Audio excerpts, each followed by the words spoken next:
Right, this is the fourth part of influences on business. I'm going to talk about globalisation. Now, globalisation means the connections between businesses in different countries, whether they're buying and selling goods and services made in different countries, whether we're exporting to another country, whether we're buying parts in to use in this country. It might be that workers move from country to country, so obviously there's been quite a lot of workers come from Eastern Europe to work in the UK in recent years, or it might be that money or capital moves from country to country. This is all part of globalisation and the links between businesses in lots of different countries. Now, globalisation has been made possible by transport costs being lower. There's better transport links, so ships are a lot bigger, planes travel a lot more and have bigger capacity. There's lots more planes in the sky than there were 50 years ago, and there's better rail and road networks to carry the goods. We can use new technology to communicate with one another, so it's quite easy to sell abroad because you stick a website on there and try and drive people to it, and there you go, you've got an international target market.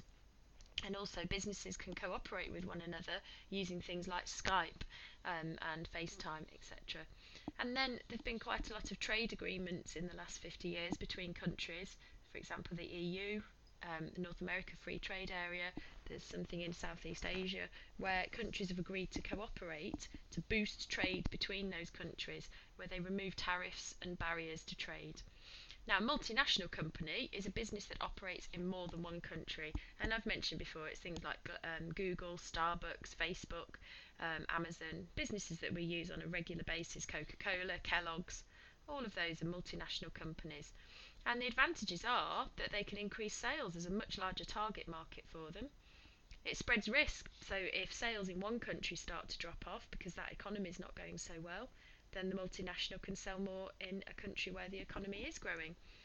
And they can lower their costs, because the bigger your business is, then the more able you are to reduce your costs by doing things in bulk.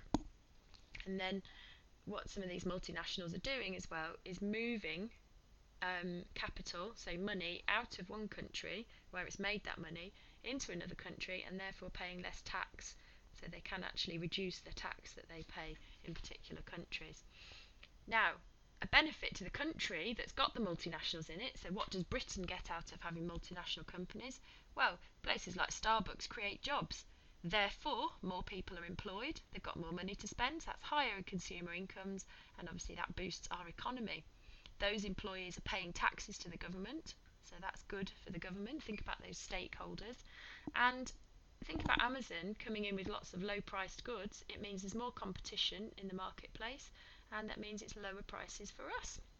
However, if businesses come in from abroad, it can actually put local businesses out of business, because the larger businesses are able to be more competitive on price. And also the multinationals often take profit out of the host country, so they take it out of the UK, and they're not spending their money here, and they're not paying taxes.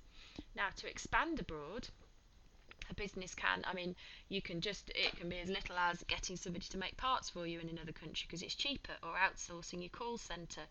But you could open stores abroad. You could sell online there. That's nice and easy, isn't it? Set up your website and promote it there. That's growing organically. To grow inorganically, a business would merge or take over another company. And obviously we've looked at that before when we did about growth, but you reduce some of the risk if you're going to merge or take over another company because it's already established in that country.